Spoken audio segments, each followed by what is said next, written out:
All right, so if you've got a beefy gaming PC sitting there, have you ever wondered, could this thing do more than just run the latest games? Like, what if it could actually make you money? Real passive income, paying your bills while you're not even using it?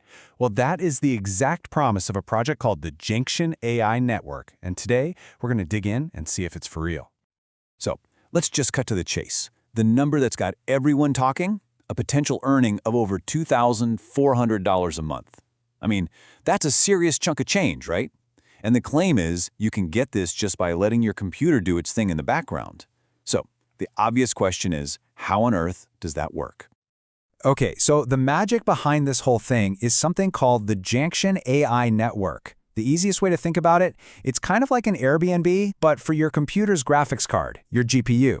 See, all these companies and developers working on AI, they need a ton of processing power. So they can basically rent that power from a huge decentralized pool of people just like you. You provide the juice, the network pays you for it, simple as that. Sounds pretty straightforward, right? But what does it actually take to get your own machine plugged into this thing and, start seeing those earnings roll in? Well, believe it or not, getting started is actually pretty simple. You got to be 18 or older, you can't live in a sanctioned region, and that's about it. They're very clear that it's open to folks in the US. And here's a big one. You don't have to buy and stake some special crypto token just to get in the door. That right there removes a huge barrier to entry you see in a lot of these crypto projects. Okay, so you've got two main ways to jump in. The first is the DIY route. This is where you set up all the software on your own computer. The good news, you have total control. The bad news, you're on the hook for everything. Keeping it running 24/7, dealing with the extra heat, the fan noise, all of it. The other option is what's called a hosted node. Basically, you pay a third party, we're talking around $1,400 to run everything for you in a data center. It's way less hassle for sure, but that's a pretty hefty upfront investment. So what kind of gear are we talking about here? If you're a PC gamer, you're going to like this.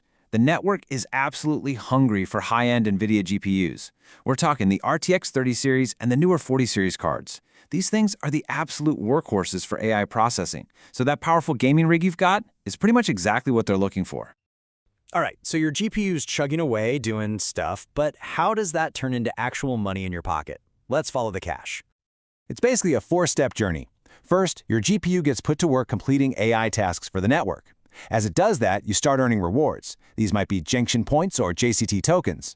Then those rewards get converted into a real tradable cryptocurrency, something like Jasmy or a stablecoin like USDT. And the final step? You just take that crypto to an exchange and cash it out for good old US dollars. So the path from your GPU's power to your bank account is actually pretty clear.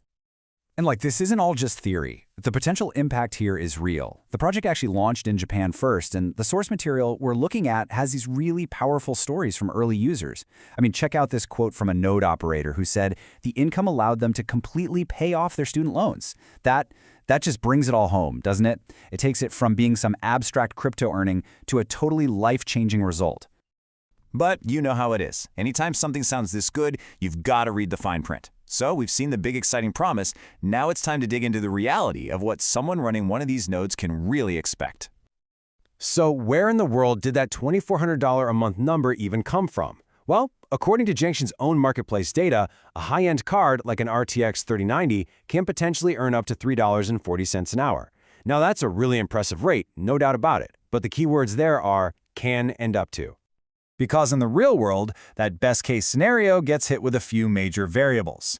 First off, that $3.40 an hour, it's not guaranteed. It totally depends on how much demand there is for AI tasks on the network at any given moment. Second, the network has to balance jobs across all the users, so your GPU isn't going to be pegged at 100% all the time. It might sit idle. Then you've got to subtract your electricity costs. And finally, let's not forget you're getting paid in crypto, so the actual dollar value of what you earn can swing up and down with the market.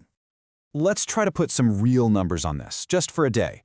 Okay, in a perfect best-case scenario 24-hour run, an RTX 3090 might bring in about $80 gross. But that card is thirsty for power. Here in the US, that could easily cost you around $10 a day in electricity. So your net profit is suddenly looking more like $70. And again, that's assuming it's running flat out, nonstop, which is a big assumption. So where does that leave us? What's the final verdict here? Is this actually a legit side hustle for somebody in the US with a powerful gaming PC? Let's wrap it all up. Okay, let's boil it all down. On the pro side, this is a very real, accessible way for people in the US to make money from hardware they might already own. And those early reports, they show that people are successfully getting paid, sometimes significantly. But then you've got the con side. That huge earning number they advertise, that's the absolute best case scenario. It's a ceiling, not a floor. Your real profit is going to depend on network demand, your electricity bill, and what the crypto market is doing. And getting started isn't free. It requires either some serious technical skill for the DIY setup or a big chunk of cash up front for the hosted option. And all of this really leaves us with one big, fascinating question. Is crowdsourced AI power the future? Are we looking at the start of a truly sustainable, decentralized way to power the whole AI revolution? Or is this just a fleeting gold rush, a super lucrative opportunity for early adopters that's going to fade away as more people pile in and the economics shift? Honestly, only time will tell as networks like JNAction get bigger. But for right now, it is one heck of a compelling look at what could be coming next.